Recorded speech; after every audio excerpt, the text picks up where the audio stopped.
وہاں یہ سب لے کر غزنی آیا، غزنی جو کہ اس افغانستان میں موجود، البیرونی بھی اس کے ساتھ آئے۔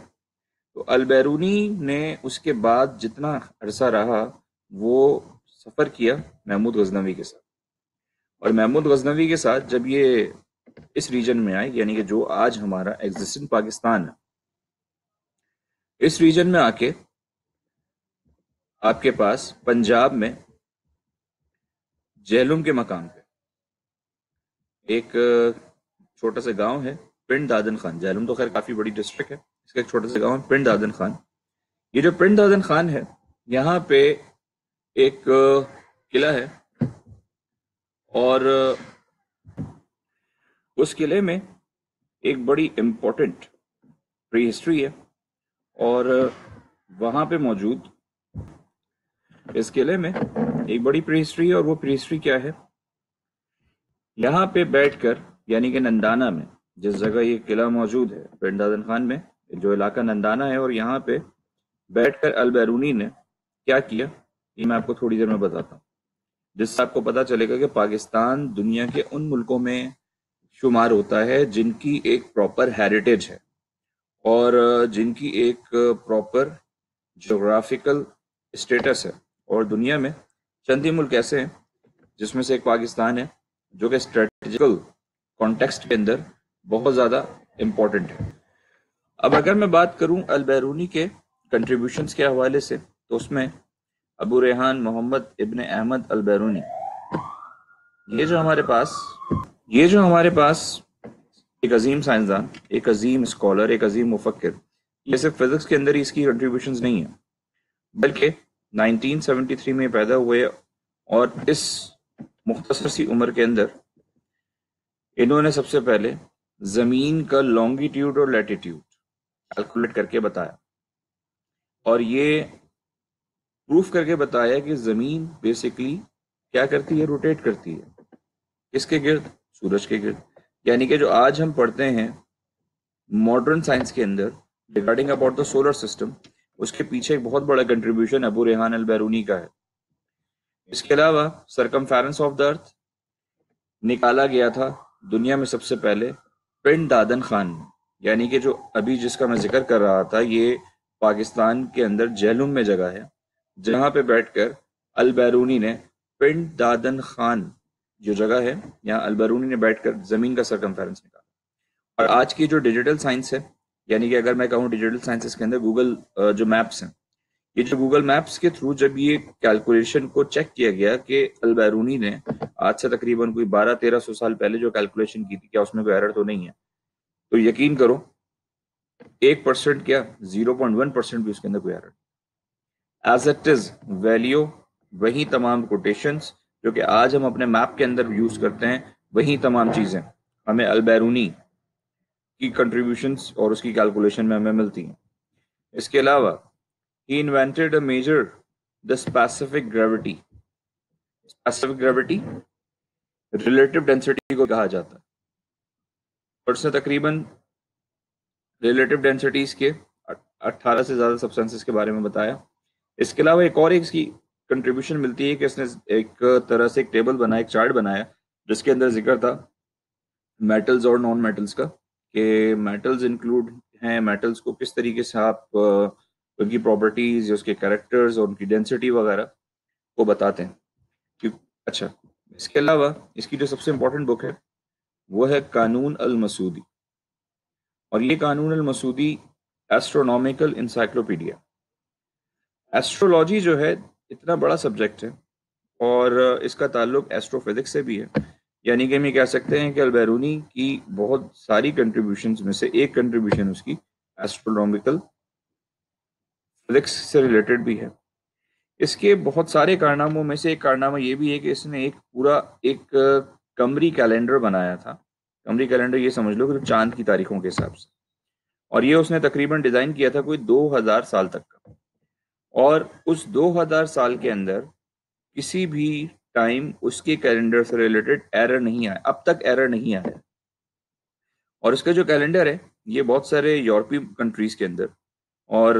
ایون مڈل ایسٹ کے اندر، سعودی عربیہ والے بھی اس کو فالو کرتے ہیں۔ ایک اور بڑی امپورٹنٹ چیز البیرونی سے ریلیٹڈ، یہ جو اس نے کتاب لکھی ہے نا قانون المسودی، یہ بیسکلی ایک طرح سے ٹریبیوٹ تھا محمود غزنوی کے بیٹے کو. جو محمود غزنوی بادشاہ تھا اس کے بعد اس کا بیٹا مسعود بادشاہ بنا، تو یہ قانون المسودی اس نے اسی کے نام پہ، مطلب اس کو ایز اے ٹریبیوٹ کے طور پہ یہ کتاب اس نے درج کی.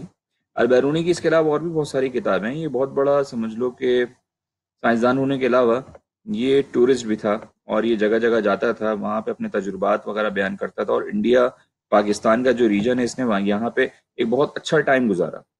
اور ایک بہت عرصے تک اس ایریا کے اندر جو ہے یہ ریسرچ بھی کرتا رہا. اور اس نے اس کتاب لکھی جس کا نام ہے قانون الہند، اور کچھ کانٹیکس کے اندر اس کو کتاب الہند بھی کہا جاتا.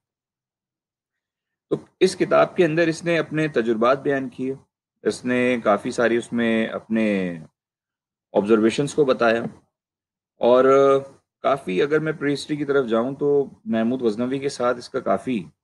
ٹائم گزرا، کافی ٹائم اس نے اس کے ساتھ اسپینڈ کیا، اور بہت سارے معاملات میں محمود غزنوی کے ساتھ تھا. اور اس نے اپنی جو نالج ہے، اپنی سائنٹیفک اسکلز ہیں، اس کے ذریعے محمود غزنوی کو بہت مطلب کہ متاثر بھی کیا. اس کے ساتھ ساتھ محمود غزنوی نے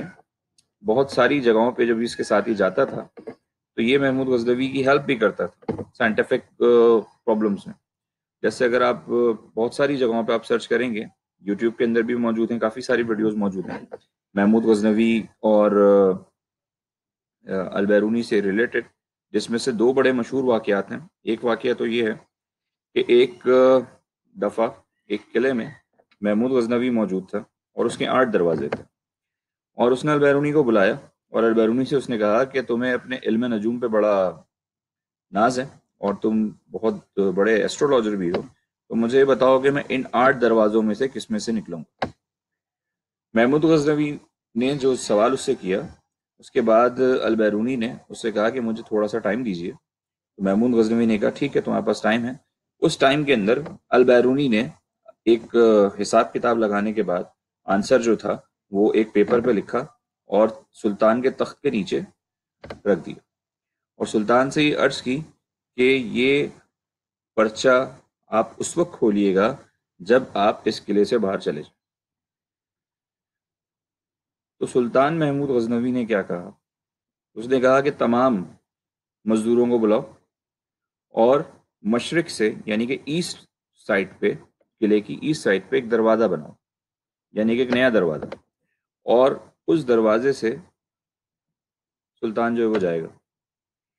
تو مزدور آئے، حکم کی تعمیل ہوئی، انہوں نے ایک پورا نیا دروازہ بنایا، یعنی کہ نوا دروازہ بنایا، اور اس نوے دروازے سے وہ نکل کر چلا گیا. تھوڑی دیر بعد اس نے پرچہ منگوایا، اور اس پرچے کے اندر جب وہ دیکھا تو حیران رہ گیا. اس کے اندر وہی چیز لکھی ہوئی تھی جو کہ سلطان محمود غزنوی نے کی. تو کافی مطلب سمجھ لو کہ یہ ایک گاڈ گفٹڈ قسم کی ان کے پاس صلاحیت تھی اس سے ریلیٹڈ. اس کے علاوہ جو ایک بڑا مشہور واقعہ وہ سومنات کا واقعہ ہے. سومنات میں سب سے بڑا جو بت تھا وہ زمین سے کچھ اٹھا ہوا ہوتا تھا، تو لوگ بڑا اس کو مانتے تھے وہاں کے کہ یہ بڑا پاورفل قسم کا جو ہے بت ہے، اور یہ زمین پہ بھی نہیں ہے، ہوا میں معلق رہتا ہے. لیکن جب سلطان محمود غزنوی نے سومنات کو فتح کیا، اور سومنات کو فتح کرنے کے بعد جب اس نے یہ دیکھا کہ یہ بت سے ریلیٹڈ بہت ساری متھ جو ہیں وہاں پہ موجود ہیں، اور اس کو جو ہے وہ لوگ اس پہ بلیو کرتے ہیں، تو اس نے البیرونی کو بلایا، اور البیرونی نے تمام چیزوں کو ریسرچ کرنے کے بعد اس میگنیٹک فیلڈ کے بارے میں بتایا جس کی وجہ سے وہ بت ہوا میں معلق رہتا. تو ایسے بہت سارے اس کے کارنامے جو کہ ہسٹری کے اندر موجود ہیں، اور یہ ایک بہت بہترین کہوں گا کیمسٹ بھی تھا. اس کے علاوہ میڈیسن میں یہ عبور اس کا حاصل تھا، اور جغرافی سے ریلیٹڈ بہت نالج تھی اس کے پاس.